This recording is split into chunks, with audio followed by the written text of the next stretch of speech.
So, I was at the Norwegian Championship a few weeks ago, and there I played some really competitive games. And they were a lot of fun. I enjoyed them a lot, but I know there's a lot of people out there who are a bit skeptical to these sort of games, a bit skeptical to playing competitively, and they don't enjoy them as much as they could. And I wanted to talk a bit about that because I'm a mostly narrative player myself. I think a lot of you know that. For those of you who don't, I've made a 200,000 word document about it, 50 battle plans, small stuff. I'm going to several narrative events this year in England, so I consider myself primarily a narrative player, but also one who can compete when he wants to. I got third place in the Norwegian Championship, so technically I'm the third best Norwegian Age of Sigmar player this year. Woo! But I wanted to talk a bit about the process of going from the sort of narrative mindset, the narrative way of playing, to how do you go to enjoy the more competitive events. Because for a lot of you people, most of the events near you are probably more competitive tournaments, either because they're just simple tournaments, because that's what's easiest to do, or because there aren't any narrative tournaments at all in your area. And there's really no reason why you shouldn't be able to enjoy those sort of events. Just like playing narrative battles requires you to talk to your opponent, competitive events requires you to talk to yourself about how you want to approach it. And I don't want to impress the idea that narrative and competitive gaming are two opposite sides of the same coin. I believe there's a sort of a spectrum where narrative and competitive are on this same spectrum. And the difference is not in like if you play weak armies or you play for story or if you're playing to smash your opponent's face in or anything like that.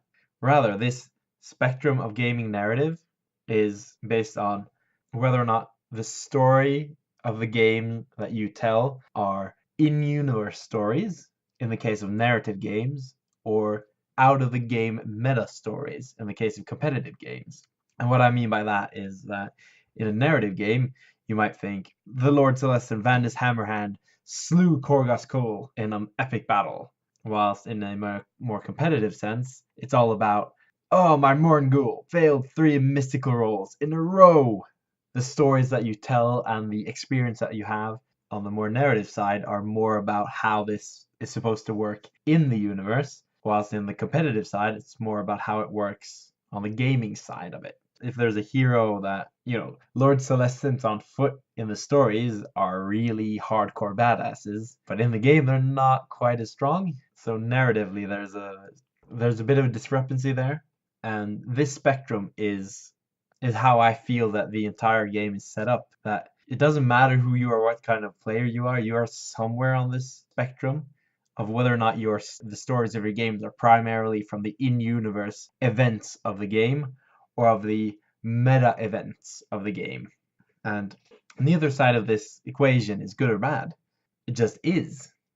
Some people might enjoy more the out-of-story event, bad rolls, the good rolls, or the playing to objectives or smashing face side, whilst others prefer the more, he charged it because he hated his opponent, or he heroically did a last stand when he could have retreated away and captured the objective, or something like that. But what this means for you is that if you're going to go to an event that's more on the competitive side, you need to manage your expectations. You have to look at yourself and go, where am I usually on this spectrum? And where is this event going to be? What sort of a compromise do I want to make? That even goes to events that are more narrative. If you're going to a narrative event and you're usually a competitive player, you have to go to the other side of the spectrum, make a compromise if you're going to enjoy it and if you're going to make it enjoyable for your opponents. It's the same sort of social thing that you always have to do. You have to talk to your opponent and make it a good game. A lot of that talking is done for you already because it's a competitive event. There's no chance of you changing your list according to your opponent unless it's a dual list event. But it's still something that you have to have a conversation with the event and say, all right, I understand that this event is going to be reasonably competitive. If I'm going to be there and enjoy it on its terms, I need to also work on that part. So you have to prepare yourself and you have to prepare your army for doing this. Obviously, there's also things like people more on the competitive side are also usually more skilled because they spend a lot of time thinking about on how to win games. But that's not an obvious thing. I'm apparently the third best player in Norway as a primarily narrative player. There's no opposites here. There's just a gradual line where anyone can be anywhere on this. And with a little bit of work on themselves, they can move up or down and then enjoy the events as the events want to be enjoyed. So that's sort of the first thing you have to do is go, what sort of event is this? And what do I want to get out of it? Because don't go into a competitive event your first time and expect, I'm going to win this. But you can go, I'm going to get top half, or I'm not going to get bottom quarter, or something like that. And then you can sort of manage your own expectations. You can go, all right, now I have a goal. Now I know what I'm aiming for. And you'll get a lot more enjoyment out of that. Whilst if you expect the wrong things, like, oh, I expect this to be a super hardcore event, so I'm going to bring a super hardcore list, and it's not going to be a lot of fun because maybe you'll smash your opponents, but they won't have any fun. You won't have any fun beating less competitive lists, and you won't enjoy the stories that you and your opponent create together. So you have to think about that. And a good way to do that is just ask the event organizers, what are they expecting? Ask other people in the community, what's this all about? And it's not so dangerous. It just takes a bit of thinking, a bit of self-reflection, really. Like how I was going at the Norwegian Championship, pretty simple. I physically asked the group, what do you guys expect this event to be like? And got the response, it's going to be pretty hard. Then I thought to myself, I'm not a bad player. I want to see how well I can do if I bring a hard list. If I bring a strong competitive list. The goal was top 10, the hope was top 5, and I ended up in third place. So I had a very successful event in that sense. But had I gone in swinging and demanding on myself first place, I probably wouldn't have enjoyed it because I wasn't gaining all the tournament points I could have won. Kill points was the thing in this tournament. I didn't get a lot of those, which in a sense might have cost me the tournament.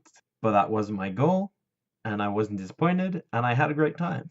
So set that sort of limit to yourself. Maybe you want to go, I want to win 2 battles, or I have something narrative about my army that I want to do, or I want to win 3 best opponent scores, or something like that. Just set your expectations and then act on them. The main way to act here, other than your own behavior, is of course the list. And everyone talks about tournament lists and, oh, what sort of filth did he bring and all that sort of stuff. As I've mentioned, I'm not fond of that word. There's obviously an element of competitivity in the lists. Some events will have a wide spectrum of lists. So what you want to do is go, what's my goal? If you want to win a few battles, you have to make sure that you have the tools you need. If you want to give your opponent a great game, make sure you have the tools you need for that.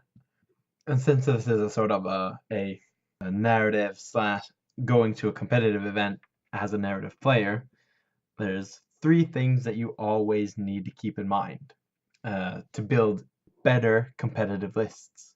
Bring the stuff you want, but keep these 3 things in mind. And those are combat ability. Do you have what it takes to break an opponent unit? If your opponent has something strong, can you actually fight it? That's number 1. Number 2 is, do you have units that can score the objectives in this tournament?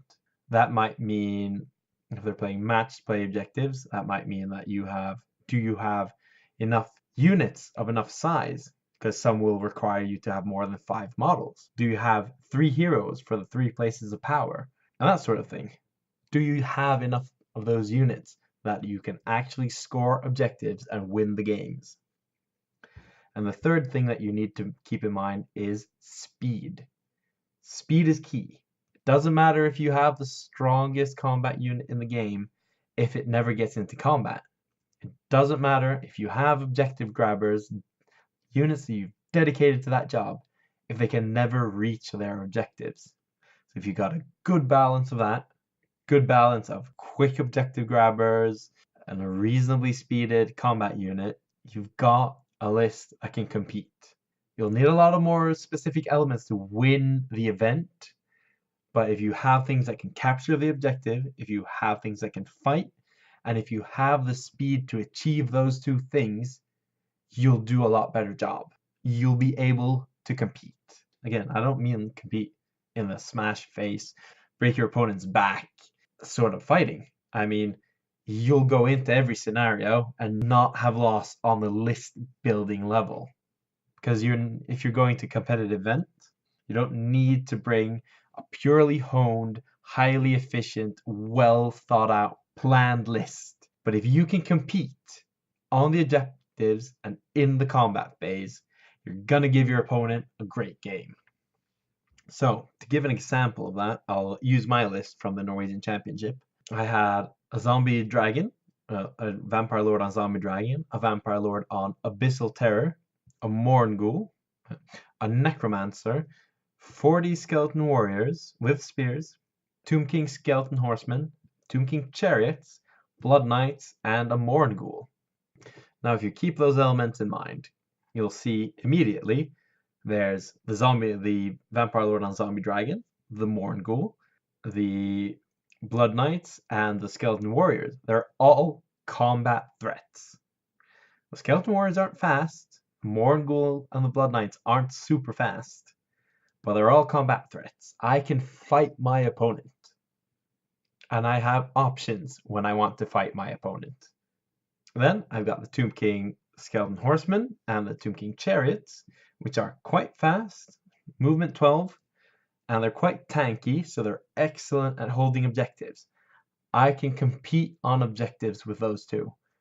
I also have 3 heroes for the 3 places of power, so that I can always compete on all 3 if I want to. I've got those two. I've got the ability to hold objectives. The skeleton warriors here do a double role. They can hold my objective, or they can force my opponent to react if they just go marching down the field, because they'll always outnumber their foe. And then it's speed. Zombie dragon's fast. The Morngul and the Blood Knights are pretty fast, but the Vampire Lord on Abyssal Terror has a spell which allows me to double the move of a unit. That means that if I need something to be somewhere, I can use that and guarantee the move. And that's a very powerful ability, which is why I had her in the list. There's a lot of other combos and stuff you can do here, and this is a fairly competitive list. It's strong, and you don't need to make it like that, but you can see how I've thought about what I needed to bring. You know, I've got the objective grabbers, I've got the combat power, and I've got the speed that I need. I wanted to do things like have a lot more skeletons and stuff, but for one thing, I didn't have the models, and for the other, I was trying to be more competitive than narrative. But it's absolutely possible to use these ideas in your army.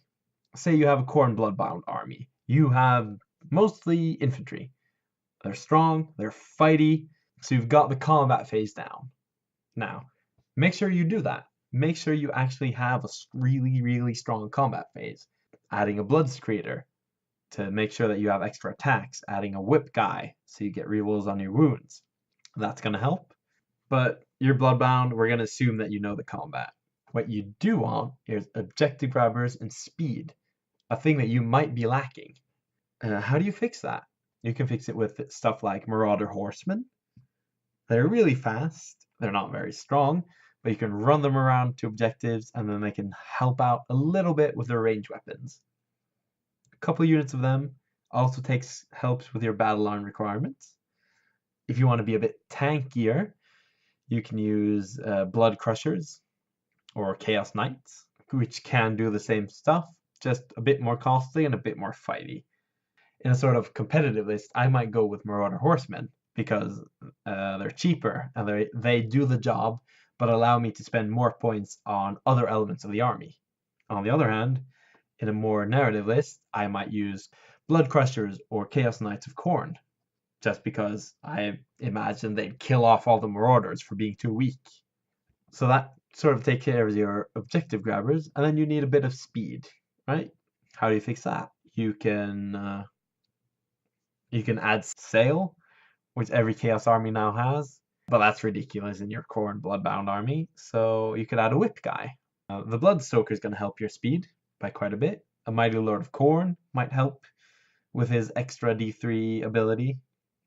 Or you could have a real combat unit of Blood Crushers or Chaos Knights, which give you that speed and the combat ability. If you're running a pure Bloodbound army, for example, consider adding a few Marauder Horsemen, adding some other elements that helps make your army fast, and you'll find that you're much more able to compete on the objectives of the event without necessarily being any less narrative. You're just adapting yourself and adapting your list just a little bit to the games you're playing. And those elements might be completely useless in a narrative game. 10 Marauder Horsemen aren't going to do a lot for, say, the ritual, but they're going to help out in match play competitive events. Then you need to go and think, all right, I'm expecting to not win every game. That's important. I'm expecting to lose a few games. Well, that's important. And I have to expect that the dice are going to go against me. This sounds very negative, but it is a mental thing, because nobody enjoys playing opponents who get sulky. And I know that it's very easy to get a bit sulky if you get defeated, if you're beaten, especially if you're beaten by a lot or the chances are heavily against you. But that's where this attitude of knowing what you're going into the event to do. It means that you can sort of go back on yourself and think, all right, doesn't look like I'm going to win this battle, and that sort of sucks. It looks like my opponent's either better than me, has a better list, or has been rolling like a god. Well, let's enjoy this battle for what it can be. Let's do what I can, and let's learn something that I can use in my next battles. And that's not easy. I'm not saying it is, but it's important for yourself and it's important for your opponent to be able to sort of bounce back from that sense of maybe this isn't going so well. And a lot of these events will be pretty large, or will be larger than, say, your local game club. So you'll have a broader spectrum of players to play against, meaning that you'll often end up against opponents who are similar in skill and ability to you. So after the first 2 games, at least, you'll probably be in the bracket of players that you're supposed to be in. And that can be really entertaining because you'll meet lists that are similar to yours with players that are often similar to you in interest, and you can have some really good games there. So you thought about the event, you built your list, you played some games. Now what do? Talk to people. If you don't know a lot of people at the event already, just go up and talk to them. You know you have something in common. You both like this game. You both enjoy playing it. Just talk to them. When I went to the South Coast GT, I got introduced to a lot of great people. Shout outs to Christian and Jonathan, who I sort of hanged on to, and their outgoing, stupid Viking attitude introduced me to pretty much half the community. And it was great. And it's still great. A lot of the people I met at the South Coast, I still have a lot of contact with. And I really suggest being as open and as active as you can be on that sense. Go up to a former opponent, talk to him, say, oh, that was a great game, blah, blah, blah. Compliment him on his army, fish for some compliments of your own, have a good time. I also highly recommend, if possible, join a group that's going out to eat afterwards. Half the point of going to these events is being social. Now, if you have your own gaming group, that's great. Hang out with them, but grab 1 or 2 guys who aren't hanging out with anyone else. Just if one of your opponents is clearly not hanging out with anyone, invite him over, invite him out to dinner with the rest of the group, and just include him. Have a great time. He's likely to be just as awesome as you guys are. And that's half the point of going to these events, is meeting new people, having a good time. And I know that I always enjoy it. So if you're going to these events and they're open on the Friday before, because they usually play Saturday and Sundays, go there on the Friday as well. You will enjoy it and you'll meet the people and everything's going to be better. The final thing that I want to talk about here is the slightly unfortunate side of these events. Now, every gaming club usually has one or two people who aren't as fun to play with others, and competitive tournaments can often bring out the worst side of people, especially people who are either just naturally poor sportsmen or who are aiming to the top and aren't quite achieving their goal. That's not a lot of fun to be their opponent at times. There's not a lot you can do. If you're rolling really well and spoiling your opponent's plan because you're succeeding with 8 out of 10 5-up saves, you don't have anything to apologize for there. Or if you're playing to the objective and winning that way, you don't have anything to apologize for. But it feels really bad to see that your opponent is obviously kicking himself over the events of the game, or is just getting angry or annoyed. It is difficult sometimes to keep the mood going when your opponent isn't able to. One of the things you can do is invite over onlookers. Now that won't feel very natural, but if there's people just like walking around and you know them, invite them over to let them help you and your opponent come up with funny commentary and lighten the mood, or to let your opponent have another person who understands their pain at the events going on. That often helps a little bit. Another tip is to just, in a sense, get it over with quickly. Be efficient when you're rolling these dice. I mean, like, be nice and all that, but if your opponent's really, really annoyed at the situation and there's not a lot you can do about his mood, just being efficient at what you do, at the very least, reduces the amount of time you're both sitting around being less happy. And the third thing you can think about is concentrate attention, not like gaming attention, but just like conversation attention on less important events in the game. Say you have two completely useless 10-man units hitting on 5s, winning on 4s, fighting each other. Just like nothing's gonna happen there. Concentrate your energy on that battle. Grab your dice, roll them with a bit of gusto, just to sort of lighten the mood and break the sort of down spell. It's not a lot of fun, unfortunately, and it's not like you can say to your opponent, yeah, I know you're losing, but cheer up, you're making my game bad. But it is okay if your opponent is really being negative to say, man, get a grip. I know this isn't going quite as well as you would want it to, but you're either in the game and playing the game or don't. That might sound a bit harsh, but really, if he's turning a 2-hour event into 1.5 hours of just not having any fun, it's better that he admits to that and admits to himself and admits to you that this isn't entertainment, this is just bad, and either sort of goes, all right, let's play for something else, or all right, let's not play this anymore because this isn't working. And usually you'll find that there's going to be opportunities for your opponent to either get back into the game or score on secondary objectives or kill points or wipe out that one really annoying character or something like that. So it often helps. So sorry for that sort of downer side. These things happen. Don't let them ruin your event. If you get paired up with an opponent who ends up to be less nice than you would have liked, don't be ashamed about that. It's not your fault. Even if it's your fault that you're smashing your opponent or winning or rolling above average, that's still not something that you have to apologize for. So just take that as a part of having to interact with other human beings and leave it at that. So I hope I've been getting across the idea that these events can be a lot of fun, even if you aren't interested in the top level competitive play. The only thing that you need to make these events really entertaining are lists that contain the tools you need to play them. Not tuned lists that are designed based on the current competitive meta, just lists that have the ability to win. Sometimes that means that you'll end up against much stronger lists and you'll lose. Sometimes that means that you'll end up against lists that don't have these tools and you'll win. But most of the time, it means that you'll be playing solid games against your opponent. You'll be in it, you'll have a chance to win, and you'll have what you need to make the game happen. And as long as you yourself have gone in with that attitude that it's going to be a fun game, it's going to be played to the scenario. In this case, it's a competitive scenario, but you're going to play it to that anyways. It's going to be good. It's going to be a lot of fun and you won't regret it. I highly recommend going to these events as long as you know how to manage your own expectations. Yeah, so that's some thoughts from me about this. I'm not bringing a very competitive list to the South Coast GT. You may have heard a bit about it.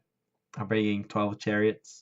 Not decided on set try yet, but that means that I am keeping in mind what is my expectation. My expectation this time at South Coast isn't top 10. You know, I can't go to the South Coast GT and expect to win.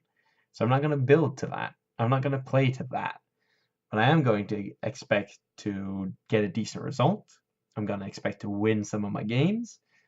I'm going to expect to play a different sort of list than I usually would. Yeah, you've heard all about my list in a previous part, so I won't talk more about that. But it's all about what you do and what you make of it. Your opponent's going to be what your opponents are. They're going to adapt themselves to the event. Everyone does. And it's not necessarily the event's fault if you go into it and expect one thing when it is another. There's a lot of opportunity for enjoyment here that you might not have expected going into it. I would love to hear your guys' thoughts about this. Are you a narrative player? Are you a competitive player? Are you a person who hasn't been to an event because you've heard so much negative stuff about how it's played? I'd love to hear from you. Or are you a competitive player who just isn't interested in narrative at all, but you go to these events? It would be fun to sort of get some thoughts and be able to contrast them on a coming episode. But until then, so I've said some of the stuff I want to say on this topic, and we'll leave it there. And that's everything for this mini episode of Fjordhammer.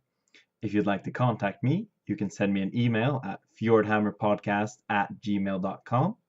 You can contact the podcast directly on Twitter at Fjordhammer.